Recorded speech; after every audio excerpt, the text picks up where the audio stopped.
സംരക്ഷകരാകേണ്ടവർ തന്നെ അന്ധകരാകുക. സ്വന്തം കുഞ്ഞുങ്ങളെ മരണത്തിലേക്ക് തള്ളി വിടുന്ന രക്ഷകർത്താക്കൾ. കുരുന്നുകളോടുള്ള ക്രൂരത നാൾക്കുനാൾ ഇങ്ങനെ വർദ്ധിക്കുകയാണ്. 1.5 വയസ്സുള്ള കുട്ടിയെ കൊലപ്പെടുത്തിയത് രണ്ടാനച്ഛനാണ്.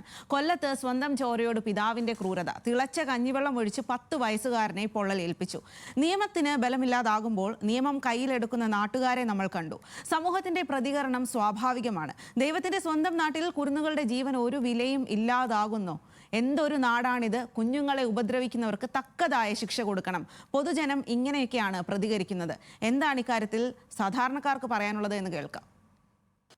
പീഡനങ്ങൾ ഏറ്റുവാങ്ങുന്ന ബഹുഭൂരിപക്ഷം കുട്ടികളുടെയും മാതാപിതാക്കൾ ആരോഗ്യകരമായ കുടുംബബന്ധം പുലർത്തുന്നവരായിരിക്കില്ല. സാക്ഷരതയിൽ ഏറ്റവും മുന്നിലുള്ള സംസ്ഥാനത്ത് കുട്ടികളോടുള്ള ക്രൂരത വർദ്ധിക്കുകയാണോ? എന്താണ് ഇക്കാര്യത്തിൽ പൊതുജനങ്ങൾക്ക് പറയാനുള്ളതെന്ന് കേട്ടുനോക്കാം.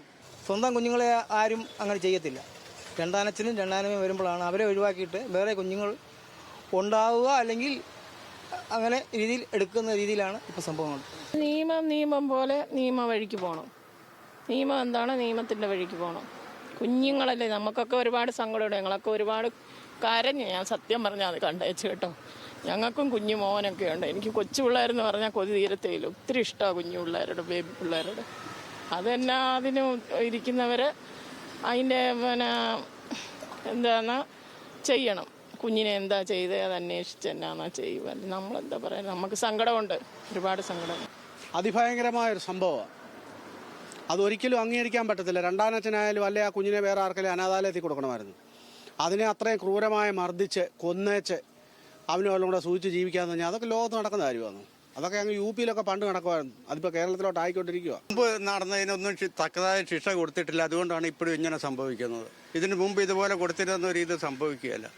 എല്ലാവരെയും ഇറക്കി വിടുന്നു, കൊണ്ടുപോകുന്നു, കേസ് നടക്കുന്നു. ഒരാഴ്ച അല്ല 2 മാസം നടന്നു കഴിയുമ്പോഴത്തേന് പിന്നെ ഇതിന് തക്കതായ ശിക്ഷ കൊടുക്കുന്നില്ല. ഇത്രയേ ഉള്ളൂ നമുക്ക് പറയാം. ഈ അച്ഛന്മാർ കാണിക്കുന്നത് വെറും ശരിയായ വഴിയല്ല.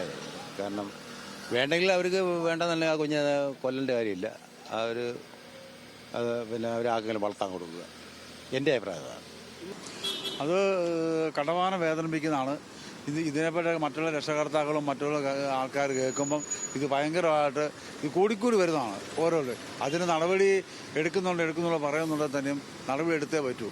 കാരണം കൊച്ചു കുട്ടികളോട് കാണിക്കുന്ന ക്രൂരത ഈ സമൂഹത്തല്ല, ഈ ലോകത്ത് മൊത്തം കാണിക്കുന്ന ഏറ്റവും വലിയ തെറ്റാണെന്നാണ് എൻ്റെ ഒരു അഭിപ്രായം. ഇപ്പോൾ കുട്ടികൾക്കെതിരെയുള്ള അതിക്രമങ്ങൾ ഇപ്പോൾ ഓരോ ദിനം പ്രതി വർദ്ധിച്ചുകൊണ്ടിരിക്കുക. നമ്മളിപ്പോൾ റീസെൻ്റായിട്ട് നമ്മൾ നെടുമങ്ങാട് ആവശ്യം ഭയങ്കരമായിട്ട് മനസ്സിനെ ബാധിച്ചിട്ടുണ്ട്. കാരണം നമുക്ക് വൈകിട്ട് കിടക്കാൻ സമയം ഈ കുഞ്ഞിൻ്റെ മുഖം ഇപ്പോഴും മനസ്സിൽ വരുന്നു.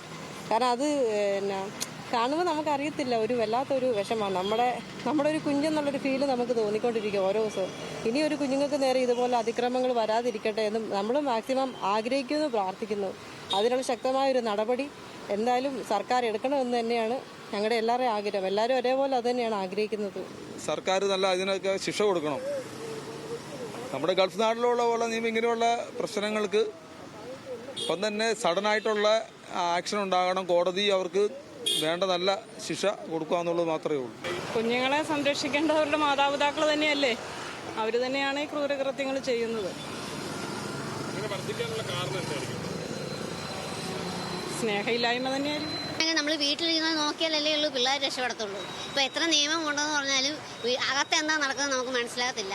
പുറത്തുള്ള കാര്യങ്ങളെല്ലാം നമുക്ക് മനസ്സിലാക്കാൻ പറ്റത്തുള്ളൂ, ഇല്ലേ? ഇപ്പം നമ്മളിപ്പോൾ ഒരാളെ വെളിയിൽ കാണണം, അയാളുടെ അകത്തുള്ള സ്വഭാവം മനസ്സിലാക്കണമെങ്കിൽ അയാളെ ശരിക്കും മനസ്സിലാക്കിയാലേ പറ്റത്തുള്ളൂ. ഇപ്പോൾ ആ കുഞ്ഞിനെ ഉപദ്രവിച്ച ആൾ തന്നെ വെളിയിൽ മാന്യമായിട്ടായിരിക്കും പെരുമാറുന്നത്, ഇല്ലേ? അല്ലെങ്കിൽ തന്നെ സ്വന്തം അമ്മ തന്നെ അതിനെ അനുവദിച്ചില്ല. അല്ല, എനിക്കും മക്കളുള്ളതാ. അങ്ങനെ ഒരു സംഭവമൊക്കെ കേൾക്കുമ്പോൾ അങ്ങനെ നമ്മുടെ നല്ല ശക്തമായിട്ടുള്ള ഒരു ഇതൊക്കെ വരിക.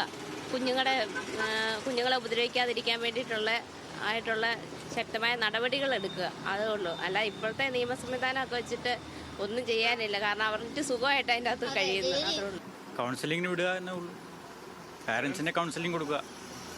അതിൻ്റെ അകത്ത് വേറെ അറിയുന്നില്ല. മനുഷ്യനെ പറ്റിയുണ്ടെങ്കിൽ അത് ചെയ്യത്തില്ലാരും. നിയമം ശക്തമാക്കണമെന്ന് പറയുന്നത് അത് അന്നേരം തന്നെ കൊന്നുകളയുക. അവിടെ എന്തിനാ തീറ്റിപ്പോറ്റുന്നേ? 2 പേരെ, അമ്മേനെയും കൊച്ചിനെ കൊന്ന് അച്ഛനെ, രണ്ടാനച്ഛനെയും കൊന്നു കളയണമെന്നാണ് എൻ്റെ അഭിപ്രായം. നിയമപരമായിട്ടും മാറ്റം മനുഷ്യന് എന്ത് ചെയ്യുക, സാമൂഹികമായി മാറ്റം വരണം. അതുപോലെ തന്നെ മനുഷ്യൻ ഇതിനെ പ്രതികരിക്കണം, സമൂഹം പ്രതികരിക്കണം. അങ്ങനെയുള്ള വ്യക്തികളെ ഒറ്റപ്പെടുത്തണം. കുഞ്ഞുങ്ങൾക്കെതിരായ ഒരു ന്യായീകരണവുമില്ലാത്ത അതിക്രമങ്ങൾ ഇനിയും ആവർത്തിക്കപ്പെടരുത്. ക്യാമറമാൻ ജോഷുവ സാമിനൊപ്പം അജിത് ബാബു, ന്യൂസ് മലയാളം.